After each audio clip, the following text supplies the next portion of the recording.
Hello and welcome to Classcraft. This video is intended to be a quick introduction on how to set up your teams, how to earn points and such with relation to Classcraft. Please watch the video in its entirety, listen to the instructions that you were given in class once you have watched the video, and it will help you to better prepare and play Classcraft with your team for the year. I'm going to go back and forth between the Classcraft website and the slideshow, but following along and paying attention, and this can be something that you very easily go back and reference throughout the year. Okay, there are several things. First of all, you're going to start with a Heroes Pact. A Heroes Pact is a form that each of your teachers have that you need to read and sign. And the main idea of the Heroes Pact is that you, as a hero, are promising to follow the rules and play the game for the entire year. You were agreeing to the following terms: that the game master has final say, the game master is your teacher, the game rules can change, and they will as the class becomes more comfortable, as the teacher becomes more comfortable, as you guys add in ideas. Rules will change with the dynamics of the class. The same thing that events can be added, battles can be added, teachers can choose this. Some of teachers might even get suggestions and input from the students. And you need to be open-minded, because that's the best thing to actually be and work with the game, is being open-minded, because you're going to deal with adversity through the game and having to get through some of the battles and some of the events and stuff like that. Okay, so the basic daily plan. When you come into class, usually your teacher has you doing something, checking homework, getting set up. Right when that's taking place, a random event will take place. The random event will resolve before moving into a lesson. So what happens with the random events, it could be something like losing health points, it could be gaining experience points, it can be a challenge that your team has to complete, or an individual challenge, but that will take place before we actually get into the lecture and class. Homework and attendance or tardies do not affect the random event. So if you lose health points because you don't do your homework, or you lose health points because you're tardy to class, that does not affect the random event. That actually takes place, or should take place, before the random event. Okay, so if the random event says something like no one loses health points today, then you get double XP. That starts after the random event. It doesn't start before, because homework and attendance are taken care of before the random event takes place. You use any powers needed for the day. So during the first 5 minutes of class, you will have the opportunity to use your powers. You can use them throughout the period if the game master approves. So if a character goes to lose health points in class because they are disruptive, the game master can approve another student using a protect power or a heal power if they deem it necessary at that moment, but it must be approved by the game master. The intention is that we use the first 5 minutes of class for this, and then the rest of class runs smoothly while the teacher charts certain things throughout the class. So this is where, when it's the continue with the lesson, the points will be tracked, positive or negative, throughout the class and charted at the end of the day. I say here, for my class, it's posted by 4 p.m., but that can vary teacher to teacher. So, but it should be tracked within a day or two so that you can actually see your character growing. Negative will usually be tracked in class in the moment. Positive will be added in later. There are exceptions to the daily plan. First of all, on test days, random events will not happen, possibly even on quiz days, depending on the quiz and the dynamics and the lessons that need to take place. Powers can be used on test days right at the beginning of class if it affects the test, but if it's other things that don't affect the test, they're usually not used. Another time that random events and Classcraft will not be used is when there is a substitute teacher, because the substitute teachers don't know how to run the game and don't have the login information. But on the other side, if class does well and I get good feedback, then there will probably be a reward within the game. But on the other side, if I get negative feedback, then there will be consequences or health points will be affected. The game officially starts more than likely tomorrow, but again, when your teacher says, there are some 5 basic aspects to the point system. The first point is health points. This is your HP. You lose health points when you behave negatively in class. And I'll show you some of those possible consequences.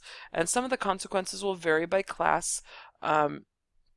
Now, if you lose all of your health points, you fall in battle and have to face potentially negative consequences.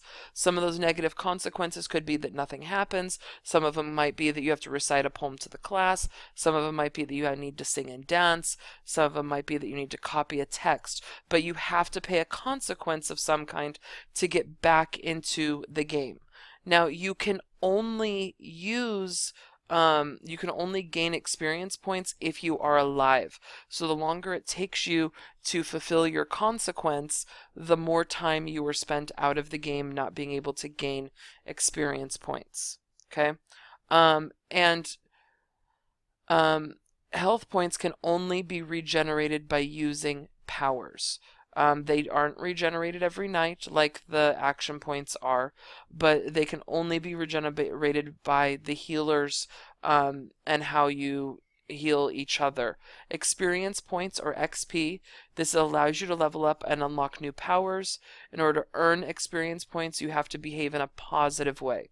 And I will show you possible examples for your class on that. Action points, or AP, are used in order to use your powers, which are explained in the packet. There is a list of all 9 powers for all 3 characters, the mage, the healer, and the warrior. Pay attention to those powers because you will notice that the powers build on one another, and the higher you level up, the better your powers become. You do regenerate action points at a rate of 8 per day, which is automatically added to each character at midnight. Okay, so that allows you to be able to use more powers. Power points. Every time you level up, you earn a power point, which is used to buy powers. Power points actually come in the shape of a hand, and you see them on the powers screen. And each row of the powers, which I will show you, have a different cost. So sometimes they're only going to cost you 1 power point, some 2, and some 3. But the intention of the game is that by the time you reach level 18, you've earned all characters, or all costumes, you've earned all powers. You cannot get the final power until you've reached level 18. The game can continue past level 18, but you will not continue to gain new powers and costumes and stuff like that unless that happens. Now, gold pieces is not an option available to all teachers, so it depends on the teacher with this. But they are used to help customize characters. They're able to get pets in some cases, and it's earned when you level up and by training pets and doing extra things above and beyond within the classroom. But again, not all teachers turn on this option. Don't be upset if your teacher doesn't, because the rest of the game plays just fine without it. Okay, there are 3 types of characters. We have the healer. The costumes you see here are a couple of things that you will possibly run across with your character. The healer starts with a maximum health points of 50. It has maximum action points of 35. So health points is how many health points you can lose before your character dies. And action points are remembering what you spend to use your powers. The intention of the healer is to help to heal members of the team. They can heal themselves, but when they heal themselves, they're being selfish. Granted, they need to heal themselves sometimes so that they don't die, but they don't earn experience points when they help themselves. When you help a team member with something, you do earn experience points. Their other main goal is to be the reviver. They can bring teammates back to life without having to pay consequences. The next character is the mage. These are 2 of the costumes that you'll see right at the beginning. The male and the female have the lowest health points. So if you were a person that is, you're going to lose a lot of health points, I would not be the mage. The mage, though, does have the most action points. They are the strongest since they have the highest action points. They can give action points to other characters, but like I said, they are more at risk to fall in battle. What I mean by fall in battle is they are more at risk to actually die within the game. The last one we have is the warrior. The warrior has the biggest hit points, but the lowest amount of action points. They're what we call the game's protector. And they protect their teammates from damage. So if one of their teammates is late to class and is about to suffer a health loss, they can actually help that teammate out by taking the damage on at a discounted rate from their friend or their teammates. So that is their intention. So the mage provides action points for teammates. Healers heal their teammates and revive them. Warriors protect their teammates. So the intention is that you need to work together as a team so that your characters don't die, because when one person dies on your team, other characters lose health points as well. So it's very important that you work together to make sure characters stay alive. Okay, now part of what you're going to be doing in the next day or two is you're going to be making some team decisions. You're going to be asked you're going to be told by your teacher to get into teams. The teachers have formed the teams for you. You might already know who your teammates are, but in your team you need to make some decisions. You need to have at least one of each character type. You need to pick who's going to be which character. You need to choose the gender of your character, and you have the option of male or female. You're going to pick a skin color, and you'll pick this when you're actually putting it into the computer. And you need to come up with a fun and creative team name that is appropriate for school. Okay, and be fun and creative with it. This is a team name you're going to have all year. This is a team you're going to work with and play with all year. So you definitely have to agree on these aspects. Okay, it is also suggested that you download the app or use the internet. Your teacher's gonna give you login information and account information. And then you're going to pick your first power. It is important that when you pick your first power that you pick something that is cooperative. The idea of this is that you want to help your team. Okay, and so when you're helping your team, you're picking a power like if you're a warrior, you want protect. If you're a healer, you want heal 1. If you're a mage, you want mage, not mage circle, you want mana transfer. Those powers help your teammates. They also help yourselves, because if you're helping your teammates, you yourself are gaining experience points. Then when you reach level 2, you can get another power that might be a little bit more selfish. Okay? I'm going to go ahead and switch over to the game itself so I can show you some things. So this is what the pages look like that you'll see in class on the board. On your phone, you'll see just a picture of your character. Right now, you will notice these characters have Halloween masks because it is Halloween. If you log in during Halloween, you'll have those options. In the winter, there are winter options to go along with characters. Noticing costumes differently. This is a team board. You will notice that each of the team members' names are at the top. The red is their health points. The blue is their action points. So when any one character, so this is the first character, when his stats are here, all of the other team stats are here as well. And you see all of the other teammates there. So red is health, blue is action points. A light color yellow is experience points. For those of you that are playing with gold, it's more of a gold color.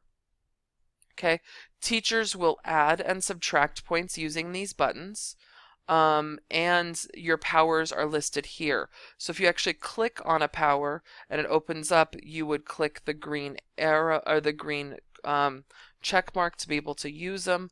When you go to learn powers, you will get, this is the PowerPoint or the hand that I mentioned. Looking here at your powers is important, knowing that in order to have another power, you have to have one before it. Okay, so mana transfer, in order to have mana shield, you have to have mana transfer. Okay, so these lower level powers cost more. These cost 1, these cost 2, and these cost 3, and what I'm referring to is the hand. Have fun playing the game, enjoy it, be great teams, and be competitive, but also be respectful of your teammates and the game master while this is going. Have a great year, and I hope you enjoy it.